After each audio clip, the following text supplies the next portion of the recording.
A new Miss America will be crowned. Representing Minnesota is the first Indigenous woman to hold the state title.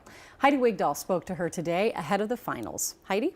Hi, Julie. The preliminaries were held earlier in the week. Miss Minnesota Rachel Evangelisto has been using her platform to celebrate and honor her culture. When Rachel Evangelisto won the crown earlier this year, she became the first Indigenous Miss Minnesota in its 86-year history. So I wanted to bring that representation just in full force and really, I think, push the boundary of what representation means. I don't think I outwardly look Indigenous to a lot of people. They think of a brown person with brown hair. That's not me, and that's okay. And I wanted to show that through my clothes that I'm proudly Indigenous of who I am. Rachel is now doing that on a national stage.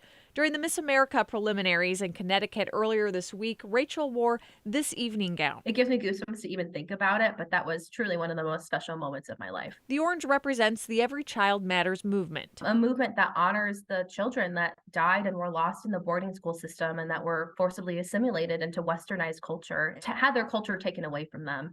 And that really affected my family because my grandparents were a part of that system. And my bloodline is a survivor of that genocide. Rachel works as an Indian Child Welfare Act guardian, advocating for the best interests of Native American youth involved in child protection and foster care cases.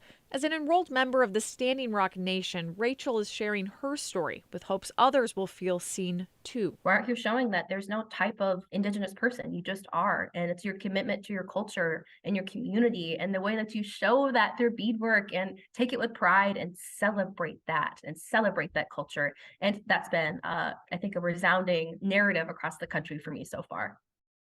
No matter what happens tonight, Rachel will get a $3,000 scholarship, which she plans on putting towards law school. Miss America airs tonight at 7 at pageantslive.com. You do need to pay for a subscription in order to watch. Back to you.